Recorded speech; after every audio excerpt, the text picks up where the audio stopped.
Bonjour, aujourd'hui nous allons aborder la question des céphalées. Comme toujours, devant toute admission d'un patient, il faut s'assurer de sa stabilité avant d'entamer l'interrogatoire.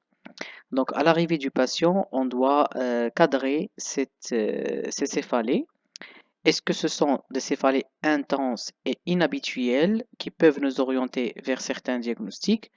Est-ce qu'il y a des signes associés, par exemple une baisse de l'acuité visuelle et des vomissements, qui peuvent nous dire que le patient présente une hypertension intracrânienne, ou bien ce sont des céphalées chroniques sans signe de gravité qui peut entrer dans le cadre des causes primaires. Alors, pour l'examen clinique, qu'est-ce qu'il faut faire? Il faut faire un examen neurologique complet, donc, l'examen sensitif, l'examen moteur, l'examen de la marche, est-ce que le patient tient le barré, le Mangasini, les réflexes ostéotendineux, le GCS, le Glasgow Coma Scale du patient, l'état des pupilles, chercher un déficit sensitivo-moteur, l'examen des nerfs crâniens, la recherche de pouls temporal, surtout chez un sujet âgé de plus de 50 ans, le fond 2, ici, on suspecte une hypertension intracrânienne à la recherche de l'œdème papillaire. L'examen des sinus, parfois les patients qui présentent une sinusite peuvent se présenter pour des facialgies suite à l'accumulation des sécrétions et de la pression au niveau des sinus. Il faut faire un examen des tympans pour rechercher est-ce qu'il y a une otite, est-ce qu'il y a une perforation tympanique, surtout s'il y a un contexte traumatique. L'examen de la cavité buccale à la recherche de caries dentaires et l'état de la cavité buccale. Si une carie dentaire est présente, il peut y avoir une sinusite unilatérale qui peut expliquer ces accès de céphalée. Il faut chercher bien sûr à l'examen cutané muqueux un purpura ou bien une irritation des méninges qui peut témoigner d'une méningite, d'une méningoxémie qui donne ce purpura qui ne s'efface pas à la vitropression, le purpura fulminans. Et puis, à l'issue de cette évaluation clinique, nous allons penser à plusieurs diagnostics. Donc, il y a des causes primaires comme la migraine, donc les accès migraineux. Il y a des céphalées de tension. Il y a le cluster headache ou bien l'algie vasculaire de la face. Et il y a les causes bénignes qui peuvent être liées à la toux, des céphalées liées à la toux ou liées à l'activité sexuelle. Et puis, il y a les causes secondaires, c'est là où il faut faire attention. Donc, il y a un contexte évident, par exemple le traumatisme. Donc, un traumatisé crânien peut se présenter pour des céphalées. Et bien sûr, s'il y a des signes associés à type de vomissement et baisse de l'acuité visuelle, il faut éliminer une hypertension intracrânienne secondaire à une lésion axiale.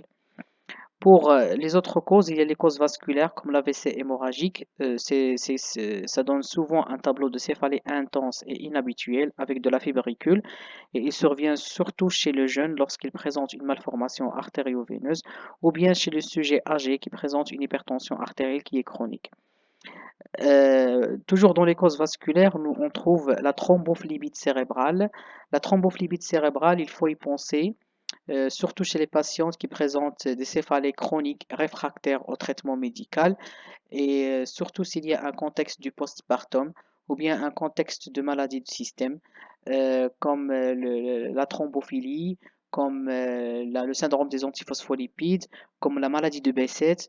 Donc lorsqu'il y a une maladie de système, il peut y avoir une complication vasculaire type de thrombophlébite. Pour les causes non vasculaires, chez les patients اللي كنديروا عندهم la PL, ils peuvent présenter par la suite des céphalées, c'est ce qu'on appelle les céphalées post-PL. Pour les autres causes, il y a les causes tumorales. Les causes tumorales, ça peut être un processus occupant l'espace qui va entraîner une compression des ventricules et avec des signes d'engagement. Donc, ce qui va donner bien sûr des céphalées et des signes d'HTIC, de l'hypertension intracrânienne. Pour les causes infectieuses, on trouve les méningites ou méningo-encéphalites. C'est pourquoi il faut chercher à l'examen clinique un purpura ou bien les signes d'irritation méningée comme le signe de Brodzinski et le signe de Kernig. On peut avoir l'abcès cérébral qui se manifeste par des céphalées dans un contexte de fièvre et des signes d'HTIC, c'est la triade de Bergman. Donc c'est une des causes infectieuses qu'il faut évoquer si présence de ces signes. Pour les causes métaboliques, on trouve l'hypoglycémie. Donc l'hypoglycémie, comme le mois de Ramadan, le premier jour, lorsqu'on jeûne le premier jour, à la fin de la journée, on développe des céphalées, c'est lié à l'hypoglycémie. L'hypoxie et l'hypercapnie, c'est surtout s'il y a un contexte d'intoxication, l'intoxication en CO. Et l'hypercapnie aussi, on peut la retrouver chez les patients qui ont le syndrome d'apnée obstructive du sommeil. Donc ce sont des patients qui font souvent des céphalées matinaux.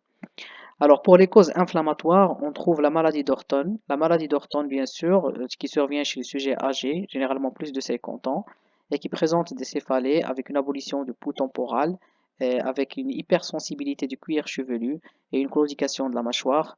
Donc, c'est en faveur de la maladie d'Orton ou bien l'artérite à cellules géantes. Pour les causes ophtalmiques et ORL, on trouve le glaucome aigu par fermeture de l'angle. Devant un œil rouge douloureux avec baisse de l'acuité visuelle, il ne faut pas passer à côté d'un glaucome aigu par fermeture de l'angle et bien sûr qui va donner des céphalées ophtalmiques. Et pour les causes ORL, on trouve les pathologies des sinus comme on vient de voir. Donc l'examen des sinus à la recherche d'une sinusite. Dans ce cas-là, donc il faut demander un blanc d'eau ou bien un scanner pour rechercher est-ce qu'il y a un comblement des sinus qui peuvent expliquer les céphalées chez ces patients. Voilà.